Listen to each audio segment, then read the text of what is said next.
50% மேல போகக்கூடாது இடஒதுக்கீடு. அப்போ வந்து எஸ்சி எஸ்டிக்கு 22% சென்ட்ரல் கவர்மெண்ட்ல, பிசிக்கு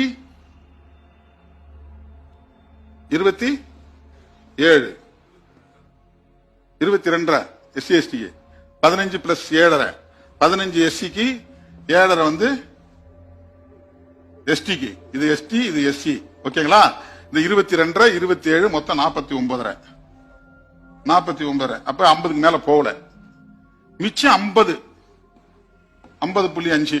இந்த 50.5ஐயும் எஃப்சி தான் எடுத்துக்கிறாங்க. அப்ப அவங்களுக்கு என்ன அங்க இடஒதுக்கீடு இருந்த எங்க அவங்க பாதிக்கப்படுறாங்க? 50.5.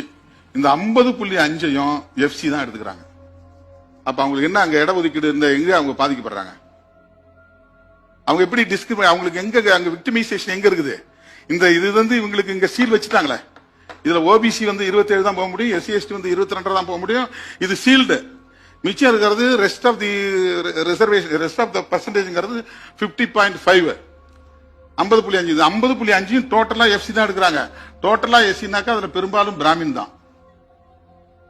50% இடஒதுக்கீட்டு போராட்டம் நடத்தாமலேயே, இடஒதுக்கீட்டுக்கான சட்ட திருத்தம் செய்யாமலேயே, அவங்க தடியடி வாங்காமலேயே, ஜெயிலுக்கு போகாமலேயே